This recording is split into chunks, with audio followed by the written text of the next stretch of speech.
Once you've decided that purchasing a set of policies and procedures is right for you, now it's time to do the really hard part, finding the company that is going to do a good and current set of policies and procedures.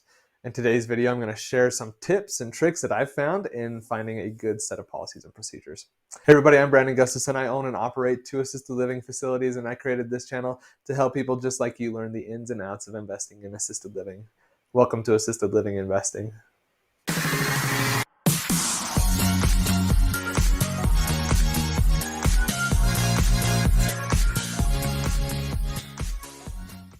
Hey, welcome back to the channel. In our last video, we talked about should you pay for Policy and Procedure Handbook.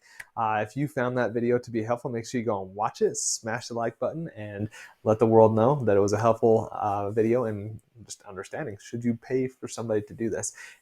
And in today's video, we're going to be getting into where you can go and find a Policy and Procedure Handbook for sale so that you can kind of get started and have that really good set of base policies and procedures to help you along the way of getting everything up and running for you.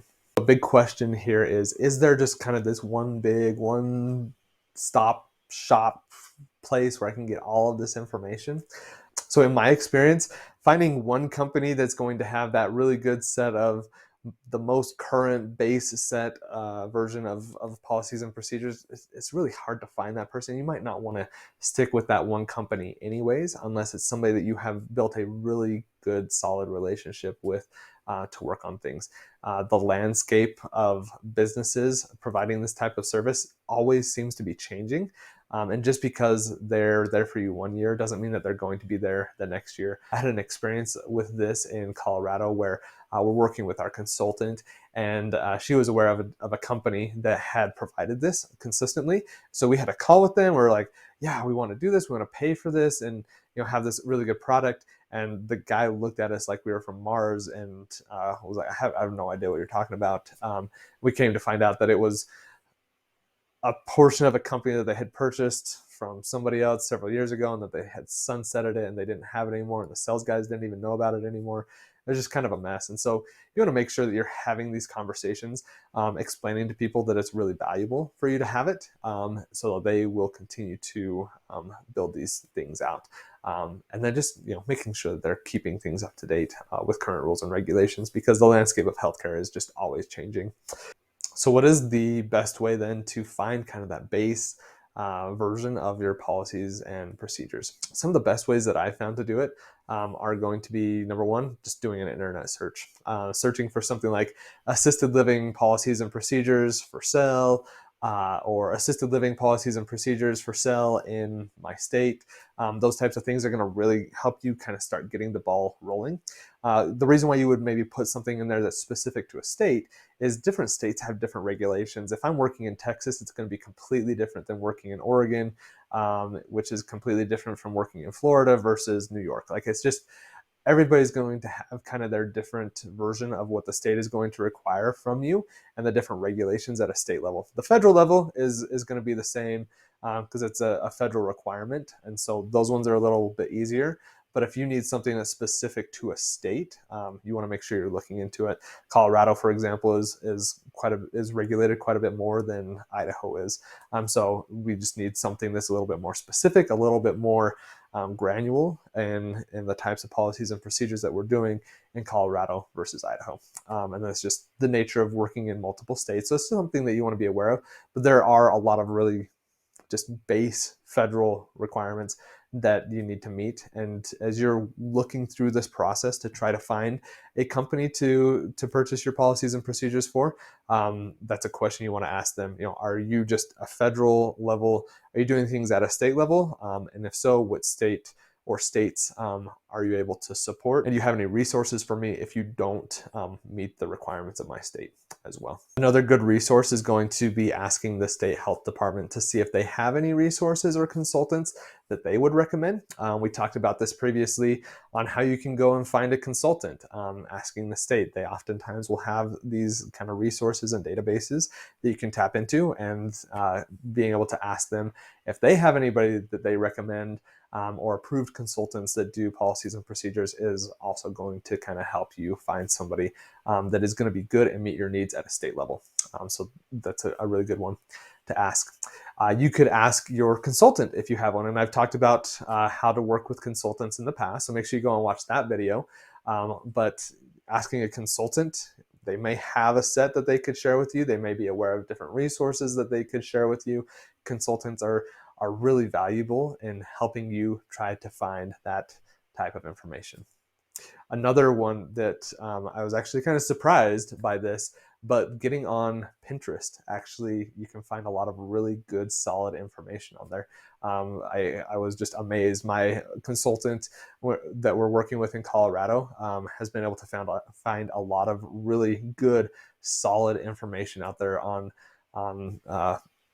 Pinterest, just good sample policies and procedures. You kind of have to piecemeal it together. It's not just one big document that you can go off of, but there's a lot of really good information out there, and Pinterest is actually a really good spot to find it, surprisingly enough. So if you're willing to kind of go through and kind of piecemeal your way through it, it can still save you a lot of time. You're not spending the money on it. And you're getting something that is a really good product. And so that's something else that you might consider doing.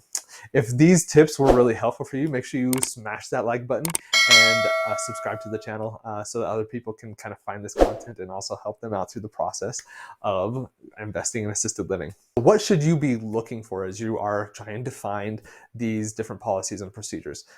One thing that you want to do is make sure that you are looking at a set of policies and procedures that are the most current rules and regulations. I have talked about that so much these last couple of videos, but it is extremely important. You don't want to be working 10 years in the past. You need to make sure that you are up to date on current rules and regulations, or the state's going to be, they're just not going to be happy for you. And a really good example of this is there were a lot of state-specific and federal level changes to assisted living because of the COVID pandemic that we are just coming out of now. So just make sure that you're getting all of the information that you need for your policies and procedures when you're purchasing the facility. You're purchasing it. Hey, we're going through COVID right now. Was there anything crazy that happened? Did the state make any changes that we need to be aware of as we're purchasing it? It's not something that's going to deter you necessarily from purchasing the facility. It's just something you want to be aware of.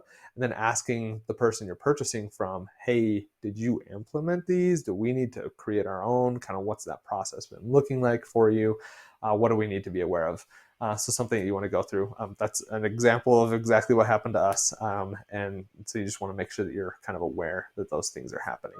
I would say that the more local that you can get is also going to be better. Getting a big company that can give you policies and procedures, they might be able to help you out. But developing this relationship with somebody that's on your state level, that gives you state-specific types of rules and regulations and policies and procedures, is really going to benefit you and help make it just a little bit easier as you're trying to go through and edit and make sure everything's up to date with the different state regulations. Getting something specifically for your state is going to save you a ton of time.